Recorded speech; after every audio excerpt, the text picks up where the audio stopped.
BTC is pumping on its way to 50,000. Are any of your favorite alts moving with it? We're going to talk about some CME group data. That's how you're going to make some money. Interest rates, yeah, they're high, but they're going to be going down soon. March 14th, anyone? And check out March 14th because it's got nothing to do with crypto, but gentlemen, it'll put the biggest smile on your face. Look up the holiday that happens on March 14th, a month after Valentine's Day. VR Fanatic says, Daddy Jack, Daddy is Jack. Daddy worked out 8 times in the last 3 days. Paul OZ says, never one to criticize, but could you give a warning if you're going to say Daddy's jacked again? We need some sort of safe word. Asparagus, asparagus, asparagus. Ooh. Speaking of asparagus, and speaking of March 14th, look at BTC. Bitcoin sitting at 47,601. The move to 50 is here. And when the move to 50 happens, a lot more miners are going to be firing up those older rigs. But you got the halving coming up, which means they're going to need more mining power here soon. ETH 2520. Sol looking healthy again at 105. XRP sitting at 52.4 with XLM sitting at 11.2. Take a look at Monero, still trying to find its footing after the financing. It's clawed back some of its oomph, but still down a bit, sitting at 123. All right, so here's what happened. BTC ETFs are starting to level out, okay? I'm going to share with you a chart. This chart right here. As always, any article you see in this video along with all my other ones will be linked in the description below. The blue hashes here represent spot BTC ETF volume, okay? The gray bars, that's the global SEX volume, okay? Centralized exchange volume. You can see that the ETFs are representing about 15% of the volume. What we saw in the first part of the ETFs, which really made Bitcoin have some issues, was grayscale conversion, okay? Their rates and fees were just way too high. They were 6 to 7 times higher in rates and fees than their competitors. How can you be competitive like that? So it makes sense, right? A bunch of people bailed. BTC went down for a while. Now it's coming back up because the market is starting to level off. Now, what's interesting about this is the amount of volume that the ETFs are putting in the spot market. 10 to 15%. Did you think ETFs would move the market more, and did you think more volume would come in? Despite spot BTC ETF launch becoming a watershed moment for the crypto economy, U.S. spot ETFs now only account for 10 to 15% of the total volume. The spot BTF holders around 650,000 BTC, or 3% of outstanding Bitcoin supply. Okay. Let's look at that chart, okay? So this is the recent move from 43,000. This looks pretty healthy, right? I mean, we're almost close to a 10% gain here in the short term, but let's zoom out just a little bit, okay? And let's talk about the ETF. Check this out. This was your ETF action, right? 48,000, and look, we've climbed it all the way back. All right, so does this mean BTC is on another run, which could pull a bunch of our alts with? Now, obviously, by looking at the heat map, you can see that BTC is making a big move. The rest of the market's in the green, but nowhere near as big as BTC. Now, got more data to share with you. This data is not good. Again, I'm a news channel. I bring the news, whether it's good or bad. If you want hopium 24/7, go somewhere else where people lie to your faces. Bank of England sets hints to cutting rates. Hints to cutting rates. They're not going to cut rates yet. They're hinting to it, okay? Jonathan Haskell said signs of slower price rises are encouraging in that if he sees more evidence that price growth will not be persistent, he will stop voting for another interest rate rise. Okay, we're talking about the Bank of England. Mr. Haskell was only one of 2 monetary policy members who voted for another increase. Okay. 6 of the 9 members voted to hold. All right, let's keep going. I don't think we've seen quite enough signs yet, but if we accumulate more evidence on persistence, then, by very logic, I've just set out, I'd be happy to change my vote.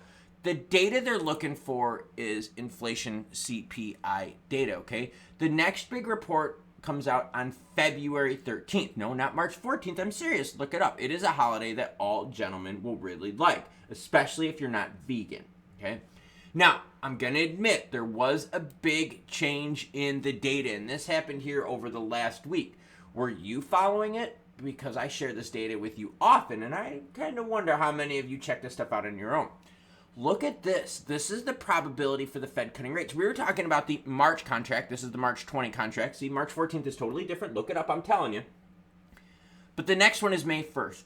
On the March 20th contract, okay, a few weeks ago, we could look at the data right here. check this out. We were way more optimistic about having a cut in the rates, okay? Like, way more optimistic. Like a month ago, we were at 60% chance we were going to have a quarter down. Now, you only have a 17.5% chance. So the data totally skewed. Now, this is where it gets interesting, okay? And what we're thinking here is this. Fed is in this pause hold phase. They are right at the cusp of lowering rates, which could definitely trigger a lot more of what, everyone? Green heat map. And we like green. Why? Because green lines your pockets. Green you pay bills with. You don't pay bills with stupid dev notes.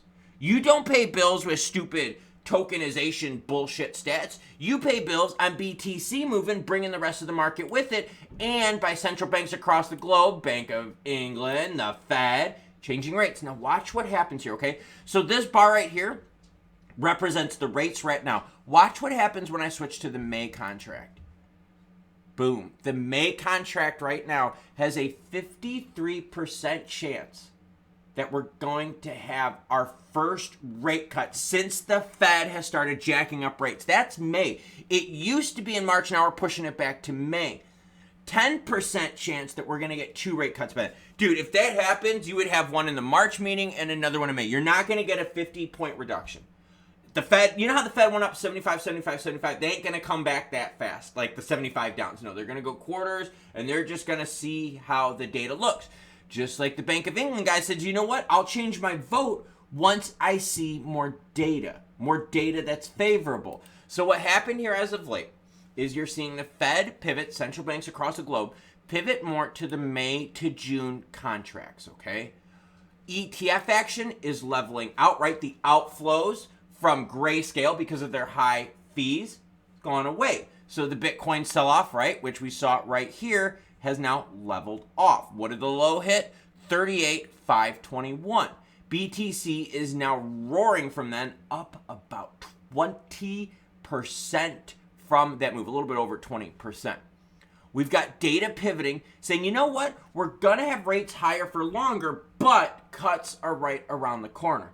You combine cuts right around the corner in that May, June, March contract time, along with BTC halving, we could have ourselves a very interesting summer. Now, I don't know about you, but that sounds like some really juicy, good news.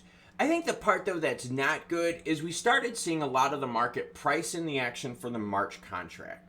And that, I don't know, that March contract, that seemed a little too optimistic. And not optimistic like, oh, Klaus, you know, your glass half empty. I mean, a little too optimistic because inflation is still roaring way too high across the globe. Housing is just way too much, and rates are going to stay high until housing starts breaking. So is good news coming? Yes. Was it pushed back a little bit with the rates? Yes.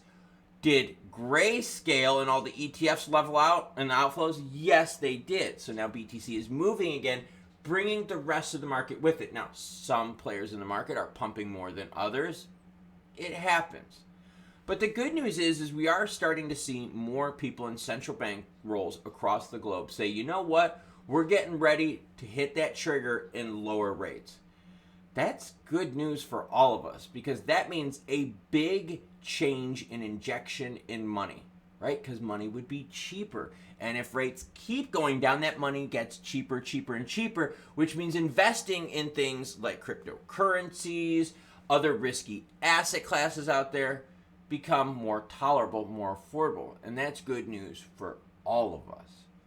Santa Claus in February delivering juicy good news. Now, there's some big dates coming up. February 14th, do something special for your lady or your guy. March 14th, it's a guy's holiday. If you haven't paused the video by now and looked up what holiday is on March 14th, can't help you. What am I doing today? Well, I said earlier I worked out 8 times here in the last 3 days. So today for me is pumping the brakes, recovering because tomorrow is a mock race. Yep, I'm going to run a mock race tomorrow. The first probably 6 hours of the race I'm going to do tomorrow. See how I feel and rinse and repeat. I'll catch you cool cats later today because I got more videos coming up.